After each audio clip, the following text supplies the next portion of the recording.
بسم اللہ الرحمن الرحیم۔ قربانی کا گوشت کتنے دن تک گھر میں رکھنا اور اس کا کھانا جائز ہے؟ قربانی کا گوشت کتنے دن کے بعد کھانا حرام ہے؟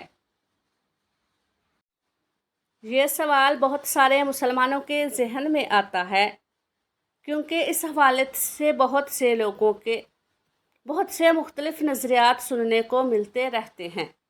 بعض لوگ کہتے ہیں کہ قربانی کا گوشت 3 دن سے زیادہ دن تک نہیں رکھنا چاہیے کیونکہ 3 دن کے بعد اس گوشت کا کھانا حرام ہے۔ کچھ لوگوں کا کہنا ہے کہ قربانی کا گوشت اسی مہینے میں یعنی ذی الحج کے مہینے میں ہی ختم کر دینا چاہیے اور اس کے بعد اس گوشت کا کھانا حرام ہے۔ بعض لوگ کہتے ہیں کہ محرم کے مہینے میں قربانی کا گوشت نہیں کھانا چاہیے، جبکہ اس ویڈیو میں ہم احادیث مبارکہ کی روشنی میں یہ جانیں گے کہ قربانی کے گوشت کو ہم کتنے دن تک اپنے گھروں میں رکھ سکتی ہیں اور استعمال کر سکتے ہیں۔ اس ویڈیو کو آخر تک ضرور دیکھیے گا۔ ویڈیو میں آگے بڑھنے سے پہلے آپ سے گزارش ہے کہ اگر آپ اس چینل پر نئے ہیں تو اس چینل کو لازمی سبسکرائب کر لیں۔ شکریہ۔ ناظرین، اللہ تعالیٰ نے اپنے فضل و کرم سے ہمیں جو نعمتیں عطا فرمائی ہیں ان میں سے ایک بڑی نعمت حلال گوشت بھی ہے۔ گوشت ایک ایسی نعمت ہے جو جنت میں بھی دستیاب ہوگی، چنانچہ اہل جنت کے بارے میں فرمانے باری تعالیٰ ہے، اور ہم نے ان کی مدد فرمائی بیوی اور گوشت سے جو چاہیں۔ ترجمہ کنز الایمان۔ جان لیجئے کہ سرکار مدینہ صلی اللہ تعالیٰ علیہ وآلہ وسلم کا پسندیدہ کھانا گوشت تھا۔ پیارے آقا صلی اللہ علیہ وآلہ وسلم نے مرغی کا گوشت بھی تناول فرمایا ہے۔ گوشت دنیا و آخرت والوں کے کھانوں کا سردار ہے۔ ناظرین، جان لیجئے کہ مرغی اور مچھلی کے گوشت کو وائٹ میٹ، جبکہ چوپایوں یعنی 4 پاؤں والے جانوروں کے گوشت کو ریڈ میٹ کہا جاتا ہے۔ گوشت میں آئرن، پروٹین اور وٹامن بی کمپلیکس وغیرہ مختلف اجزاء شامل ہوتے ہیں جو جسم انسانی کے لیے مفید ہیں۔ ہمیشہ یہ بات ذہن میں رکھیں کہ مناسب مقدار میں گوشت کھانا انسانی صحت کے لیے فائدہ مند ہے، لیکن اس کا حد سے زیادہ کھانا نقصان دہ بھی ثابت ہو سکتا ہے۔ وائٹ میٹ کی نسبت ریڈ میٹ میں چکناہٹ اور پروٹین کی مقدار زیادہ ہوتی ہے۔ ایک طبی تحقیق کے مطابق ریڈ میٹ کا ضرورت سے زیادہ کھانا زیادہ جگر اور معدے کے امراض کا سبب بن سکتا ہے۔ یعنی جو لوگ پہلے سے ان امراض کا شکار ہوں گے ان کی تکلیف میں اضافہ بھی ہو سکتا ہے۔ گوشت زیادہ کھانے سے یعنی دست وغیرہ یا قبض کے مسائل بھی لاحق ہو سکتے ہیں۔ ایک جدید تحقیق کے مطابق گوشت خوری کی کثرت نسیان یعنی بھولنے کی بیماری کا سبب بھی بن سکتی ہے۔ جس کا کولیسٹرول یا یورک ایسڈ بڑھا ہوا ہو وہ گوشت نہ کھائے۔ ناظرین، اب جانتے ہیں کہ عید قربان کے موقع پر سرخ گوشت کا استعمال کتنے عرصے تک فائدہ مند ہے اور کب کھانا حرام ہے۔ لیکن یہ بات بتانے سے پہلے ہی عرض کرتی ہوں کہ جو احادیث بیان کرنے جا رہی ہوں تو ان کو سننے کے بعد کچھ لوگ یہ اعتراض کریں گے کہ آپ کی بتائی ہوئی باتیں سن کر جو لوگ پہلے غریبوں کو تھوڑا بہت گوشت دے رہے تھے تو اب وہ پورے کا پورا بکرا اپنے فریزر میں رکھ لیں گے، اور جو غریبوں کو پہلے کچھ حصہ ملتا تھا تو اب وہ بھی نہیں ملے گا۔ قربانی کے گوشت کے سلسلے میں مستحب عمل یہ ہے کہ اس کے 3 حصے کیے جائیں۔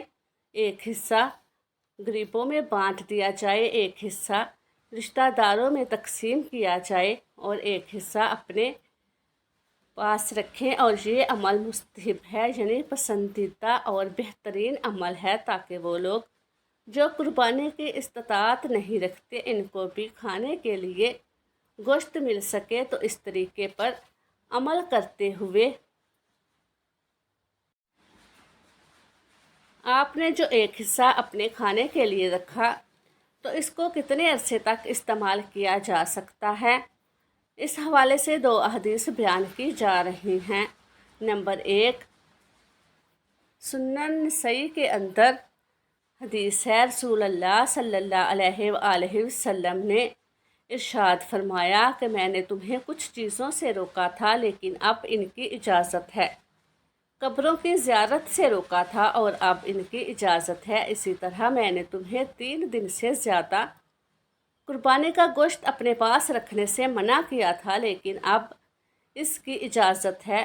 دوسری حدیث مبارکہ ہے، رسول اللہ صلی اللہ علیہ وآلہ وسلم نے ارشاد فرمایا کہ میں نے تمہیں 3 دن سے زیادہ قربانی کا گوشت اپنے گھروں میں رکھنے سے منع کیا تھا تاکہ مالدار لوگ ان لوگوں کے لیے مشائبگی کریں جنہیں قربانی کی طاقت نہیں ہے، سو اب جتنا چاہو خود کھاؤ، دوسروں کو کھلاؤ اور گوشت جمع کر کے رکھو۔ ناظرین، یہ 2 احادیث جو کہ صحیح احادیث ہیں، تو ان سے یہ معلوم ہوتا ہے کہ قربانی کے گوشت کو جب تک جاری رکھ سکتے ہیں اس کو سکھا کر رکھیں، اس کو سٹور کریں، فریز کریں اور جب تک چاہیں آپ اس کو استعمال کر سکتے ہیں۔ لہٰذا ان میں کوئی حد بندی نہیں ہے کہ 3 دنوں میں ہی ختم کرنا ہے یا 1 مہینے کے اندر اندر ہی ختم کرنا ہے یا 1 سال یا 6 مہینے میں اس گوشت کو ختم کرنا ہے۔ لہٰذا جب تک آپ چاہیں اس کو استعمال میں لا سکتے ہیں اور اس سلسلے میں اسلامی تعلیمات کے اندر کوئی بھی پابندی نہیں ہے۔ اب یہ بات بھی جان لیجئے کہ کچھ لوگ یہ بات کہتے ہیں کہ ذی الحج کے بعد جو محرم کا مہینہ آتا ہے اس میں قربانی کا گوشت کھانا حرام ہے اور درست نہیں ہے۔ یہ بات بھی بالکل غلط ہے۔ اوپر بیان کی گئی احادیث مبارکہ سے یہ بات ثابت ہے کہ قربانی کا گوشت جب تک چاہے رکھ سکتے ہیں، شرعاً اس میں کوئی قباحت اور ممانعت نہیں ہے، لیکن گوشت کے استعمال میں جس قدر بے احتیاطی عید قربان کے ایام میں کی جاتی ہے اتنی شاید پورے سال میں نہیں ہوتی۔ بعض لوگ تو عید کے دنوں میں ناشتہ، صبح کا کھانا، ظہرانہ یعنی دوپہر کا کھانا اور عشائیہ یعنی رات کا کھانا تینوں ہی گوشت پر مبنی غذاؤں سے کرتے ہیں۔ نتیجہ یہ نکلتا ہے کہ لوگوں کی ایک بڑی تعداد معدے کی خرابی، بد ہضمی اور پیٹ سے متعلقہ دیگر امراض کا شکار ہو جاتے ہیں۔ لہٰذا اپنی خواہشات کو قابو میں رکھیں اور عید کے ایام میں احتیاط کے ساتھ گوشت استعمال فرمائیں۔ گوشت روزانہ کھانے کی بجائے وقفے وقفے سے کھائیں۔ گوشت کو سبزی کے ساتھ پکائیے، اس سے گوشت کے مضر یعنی نقصان دہ اثرات دور ہوں گے۔ گوشت اچھی طرح پکائیں اور اس کے ساتھ شملہ مرچ، ٹماٹر اور پیاز وغیرہ کا استعمال اس کے نقصانات کو کم کرنے میں معاون ہے۔ اگرچہ گوشت کو لمبے عرصے تک فریز کیا جا سکتا ہے لیکن بہتر یہ ہے کہ بہت زیادہ عرصے تک نہ رکھا جائے، کیونکہ جدید تحقیق کے مطابق ایسا کرنے سے بھی گوشت میں جراثیم اور مضر اثرات پیدا ہو جاتے ہیں جو بیماری کا سبب بن سکتے ہیں۔ اللہ تبارک و تعالیٰ سے دعا ہے کہ نیکی کی بات کو سننے، سمجھنے اور اس پر عمل کرنے کی توفیق عطا فرمائے۔ میرا سنانا اور آپ کا سننا اپنی پاک بارگاہ الہی میں قبول و منظور فرمائے۔ اللہ تعالیٰ ہم سب کا حامی و ناصر ہو، آمین۔ السلام علیکم ورحمۃ اللہ وبرکاتہ۔